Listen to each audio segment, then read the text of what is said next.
आज ही Doubtnut app download करें। Doubtnut पर होगा अब आपके सभी मैथ्स, केमिस्ट्री, फिजिक्स और बायोलॉजी डाउट्स का सफाया।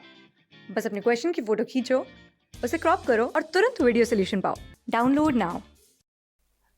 इस वीडियो में हम देखेंगे कि किसी भी वेरिएबल फोर्स के लिए उसका वर्क डन कैसे कैलकुलेट करें। तो वेरिएबल फोर्स हमारा क्या होता है, तो आप जानते हो कि फोर्स हमारा वेक्टर क्वांटिटी है। तो इसके पास एक मैग्नीट्यूड होगा, एक डायरेक्शन होगा। अगर डायरेक्शन हमारा चेंज कर रहा है फोर्स का कॉन्स्टेंटली, तो आप बोलोगे कि ये वेरिएबल फोर्स है हमारा। और अगर इसका मैग्नीट्यूड चेंज कर रहा है तो भी आप बोलोगे कि ये हमारा वेरिएबल फोर्स है। तो इस सिचुएशन को हम कैसे टैकल करते हैं, तो अगर सपोज आप इस पार्टिकल पे कोई फोर्स लगा रहे हो F, ये वेक्टर है और इसका मैग्नीट्यूड हमारा चेंज हो रहा है, और इनफैक्ट ये इसका छोटा सा डिस्प्लेसमेंट ले लो, ये बहुत छोटा सा डिस्प्लेसमेंट है ds। तो आप इसका जो वर्क लिखोगे इस फोर्स का, वो हमारा क्या होगा, dw, क्योंकि स्मॉल डिस्प्लेसमेंट के लिए वर्क हो रहा है तो ये स्मॉल वर्क होगा।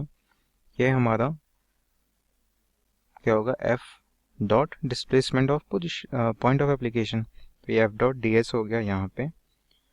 और अगर आप एक बिगर फ्रेम में देखो कि इसका डिस्प्लेसमेंट, हम सपोज इस पॉइंट ए से, पॉइंट ऑफ एप्लीकेशन का डिस्प्लेसमेंट पॉइंट ए से लेके पॉइंट बी तक कुछ ऐसा हो रहा है। और अगर यहाँ पे आपको वर्क लिखना है तो यहाँ पे आप क्या लिखोगे, आप इन दोनों को इंटीग्रेट कर दोगे और यहाँ पे जो लिमिट जाएगी वो ए से बी तक जाएगी। तो ये हमारा ए से बी जाने में वर्क आ जाएगा, और RHS में आप लिख सकते हो A to B F dot D S. अब यहाँ पे आप देख सकते हो किसी भी इंस्टेंट पे सपोज कि फोर्स हमारा इस डायरेक्शन में हो गया, और अगर आप डिस्प्लेसमेंट का डायरेक्शन देखो तो वो इस कर्व के टेंजेंट के लॉन्ग होगा। तो ये हमारा डिस्प्लेसमेंट वेक्टर हो गया S। अब इन दोनों के बीच में अगर एंगल देखो तो सपोज कुछ थीटा है, तो ये F डॉट डी एस को आप क्या लिख सकते हो, F D S cos theta. तो ये हमारा आ जाएगा A to B F D S cos theta. और अगर आप डी एस देखो तो बेसिकली डी एस जो है स्मॉल डिस्प्लेसमेंट है पॉइंट ऑफ एप्लीकेशन का। तो पॉइंट ऑफ एप्लीकेशन का अगर पोजीशन वेक्टर आप आर लिखते हो, एक्स आई कैप प्लस वाई जे कैप प्लस जेड के कैप, इसको आप डी आर करोगे यानी डिस्प्लेसमेंट वेक्टर हो जाएगा इसका, यानी चेंज इन पोजीशन। ये हमारा डी एस हो गया, और ये क्या आएगा, डी एक्स आई कैप प्लस डी वाई जे कैप प्लस डी जेड के कैप।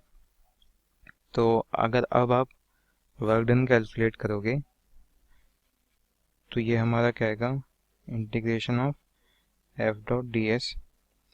तो ये हमारा हो जाएगा, एफ को आप ब्रेक कर सकते हो कंपोनेंट में, एफ एक्स आई कैप प्लस एफ वाई जे कैप प्लस एफ जेड के कैप। और डिस्प्लेसमेंट का ये पोजिशन कंपोनेंट हमने यहाँ पे लिखा है डी एक्स आई कैप प्लस डी वाई जे कैप प्लस डी जेड के कैप। तो अगर आप इसको इंटीग्रेट करोगे तो ये हमारा क्या आएगा, एफ एक्स डी एक्स। और क्योंकि ए से बी में हमें कैलकुलेट करना है तो यहाँ पे एक्स की जो लिमिट होगी वो ए का जो एक्स कोऑर्डिनेट है वो होगा, और अपर लिमिट बी का जो एक्स कोऑर्डिनेट है वो। सिमिलर वे में वाई में जब आप इंटीग्रेशन करोगे तो लोअर लिमिट ए का जो वाई कोऑर्डिनेट होगा और अपर लिमिट बी का जो वाई कोऑर्डिनेट होगा। जेड के लिए करोगे तो सिमिलरली जेड ए और बी के जेड कोऑर्डिनेट्स लिमिट्स होंगे, और ये हमारे इंटीग्रेशन के अंदर आ जाएगा एफ जेड डी जेड। तो बेसिकली आपको जब वर्क डन कैलकुलेट करना है वेरिएबल फोर्स का, तो आप उसे इंटीग्रेट करोगे और इंटीग्रेट करके फिर चीज़ों को सॉल्व करोगे। तो एक एग्जांपल हम लेते हैं और वेरिएबल फोर्स का वर्क डन कैलकुलेट करेंगे हम।